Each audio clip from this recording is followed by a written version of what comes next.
And we should be recording. Yep. Very good. Hi, can you hear me and see me okay? I can hear you and I can see you fine. Fantastic. You look like you're having a pretty good day. Are you? You doing good? Um, Today was a better day, yes.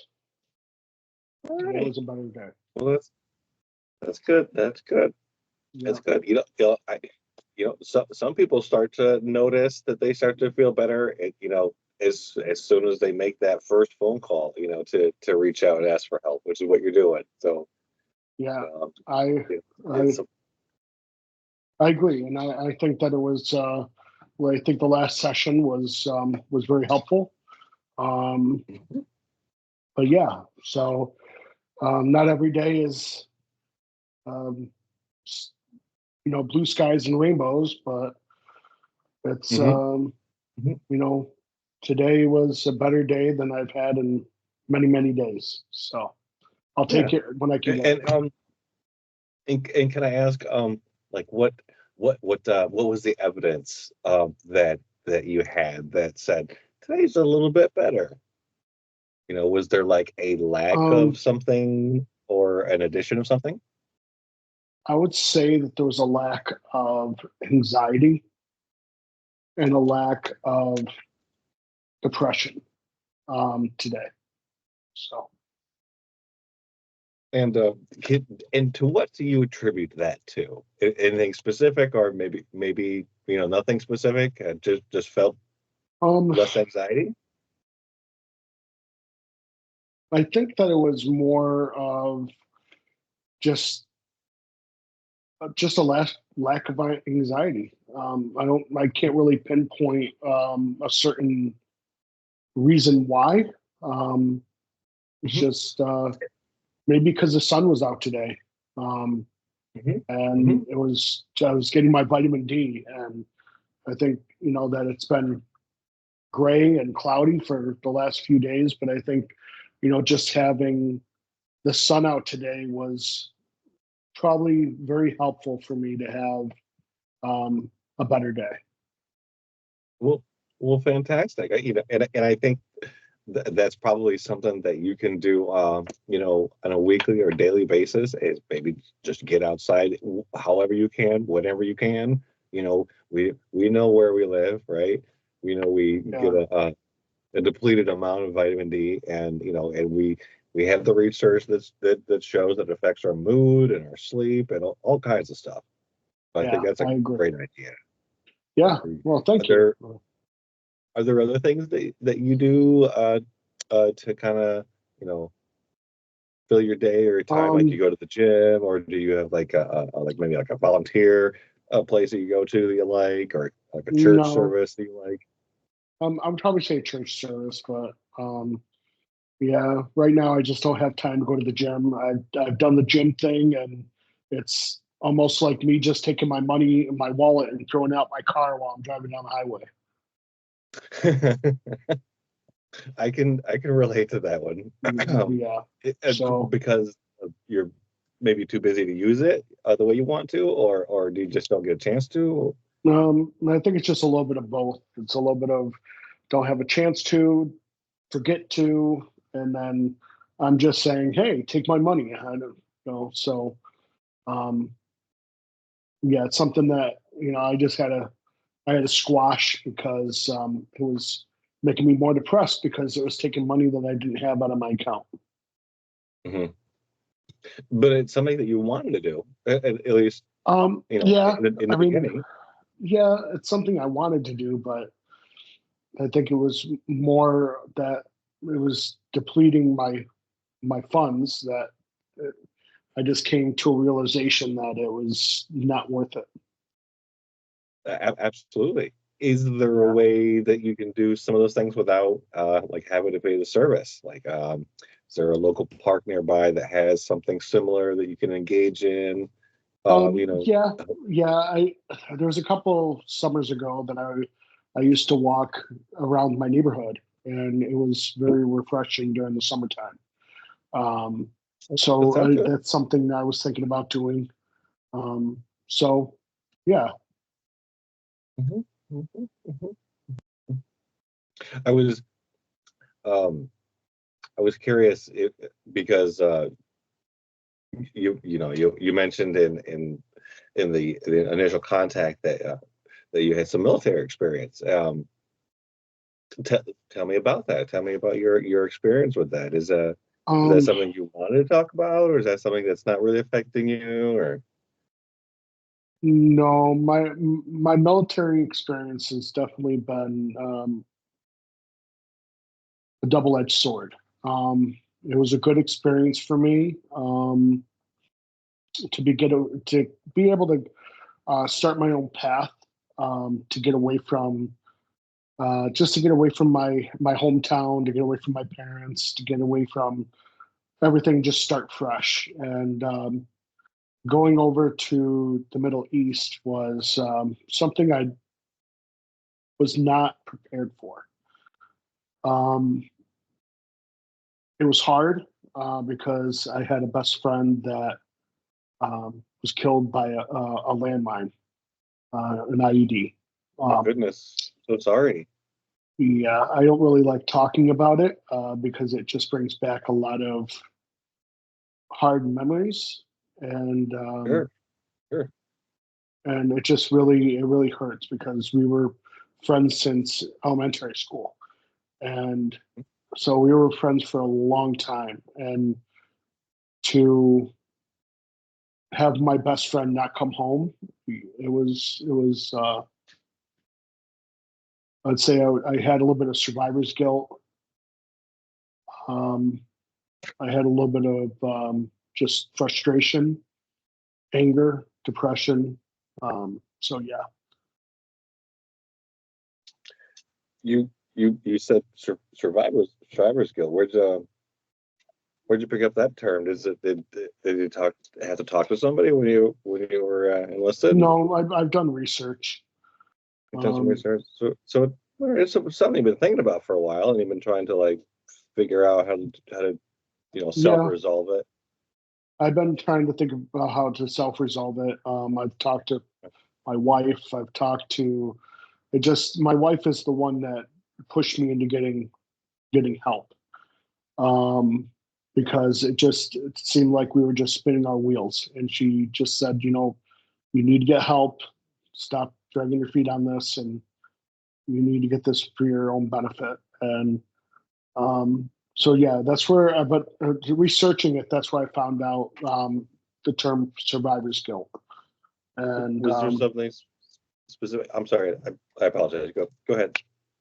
so no, I found it looking up PTSD, looking up depression, and it was just in a article that I was reading about. Is there a specific reason why your wife was thinking it was a good idea to get engaged in treatment? This is a conversation you guys have had a couple times. I'm guessing. Is Yeah, there something that keeps coming up? For that to prompt that discussion?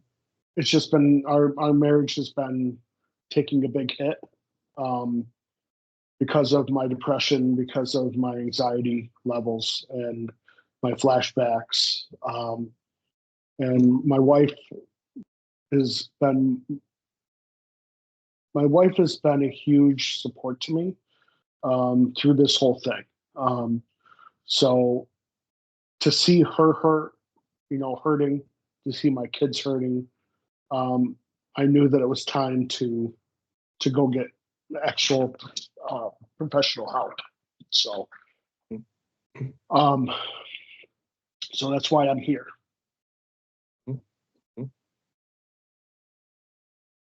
So would you you mentioned some flashbacks. Good. I don't want to, necessarily go through all of that. We don't even really have a lot of that time, and it's in the future if you want to, of course I will. But just for today, would you say that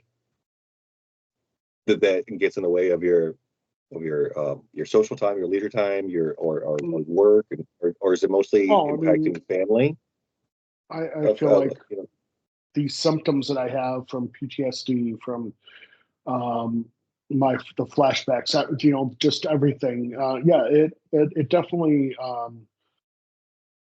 interferes with my wanting to be in the wanting to be around friends, wanting to be around my family. You know, less isolation. I feel like I isolate myself more, and I think that that's why my wife has really pushed me to seek help, is because she sees that I isolate myself more in the room. Are you protecting them? Away. I'm just trying to get myself away from everybody. I don't want to be around anybody. And I'm not in any way hinting that you would do anything to hurt your loved ones, but I know sometimes for myself, I tend to isolate when I don't want people to have to deal with the burden of me, I guess. So I was just curious. Yeah, no, I think it's more of just being depressed, and I don't want to be around anybody. Sure. Sure. No, I get that. You mentioned that your wife is a big support. That's awesome. Who else is in your corner? Do you I have have a Yeah, I have three girls and three boys. oh wow. Oh wow. Oh well, that is both fulfilling and probably a source of stress. Yeah, yep. But and the stuff that I went through as a kid, I don't want my kids to go through. So So, is there anything specific that you're referring to? Or I know yeah, we didn't talk about that a lot, but yeah. My dad was very hard line because he was in the military. And the reason why I went into the military was to get away from him. He ruled the home with like an iron fist. And if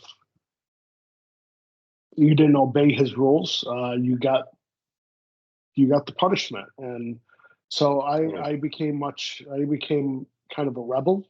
And yeah, I got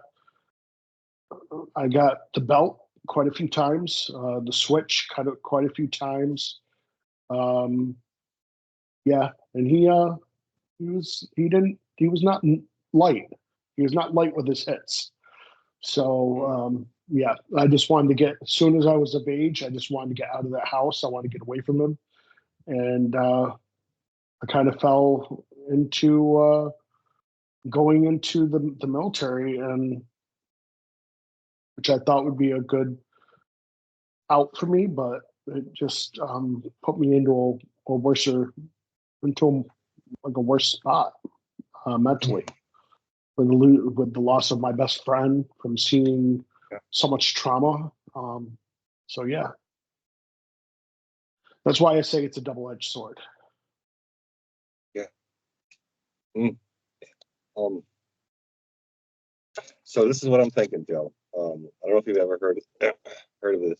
There's a particular treatment model called Seeking Safety. It started out west, out in California, but it but it basically it gives us a chance to work on some of the issues that you're talking about without Mhm. necessarily having to like hash out every little detail. Like I know you said that you don't necessarily want to talk about specifically some of the things or the specifics and details, and that is 100% fine. But you did say that the symptoms are causing some chaos in your life, and Yeah. those are things that you want to reduce. So we're going to Yes. just work on the symptoms. Okay. If down the road you do want to open that can of worms with me, of course I would, or I would refer you out. Um, um, of course, and I will also give you a referral to a local doctor. If that's something you're interested in, and you can get a psych eval done there. They're good. I promise they're great. Um, in case down the road you want some medication to take the edge off, to kind of give you that little extra boost to handle some of the stressful moments. But for our session, we can just talk about the symptoms and how to navigate them. Okay. And in this particular model, there's 26 topics or courses. We don't have to go through all of them, but time sensitive, I know. So, but we'll go through a couple of them and, and just start to, see how the functioning is, Okay. because I do believe that at its core that that those symptoms as you're dealing with them, because you want to deal with them, you'll start to see some relief pretty soon, and I think it'll build on itself. You'll feel better. You'll feel more confident. Um, the isolation part that that may come later. Okay. It may be that it is only a part of the depression and the anxiety. It could be a reaction to inconsistent caregiving, as a kid. It could be that the way we attach, is filled with preoccupation and worry, and that could affect the relationship. So that's something down the road. If you want to talk about, we can, if it doesn't get relieved. But I really think that you can see some increase in functioning if we go through some of these. Okay. Would you be willing to do that with me? Sure. That sounds like a plan. Okay. Okay. Okay. Rock on. Um, I have the list. I'm going to email it to you right after this session, and it just has a couple of things to think about, for next time when we talk, so that you're kind of prepared. It's Okay. not homework, but unless you want homework, I can find something for you. No, that's fine.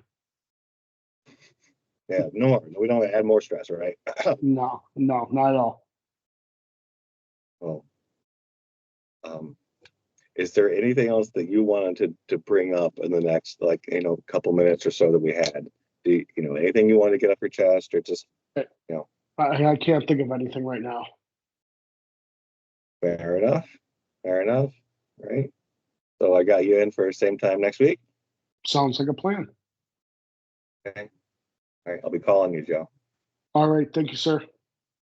All right. Okay. Bye.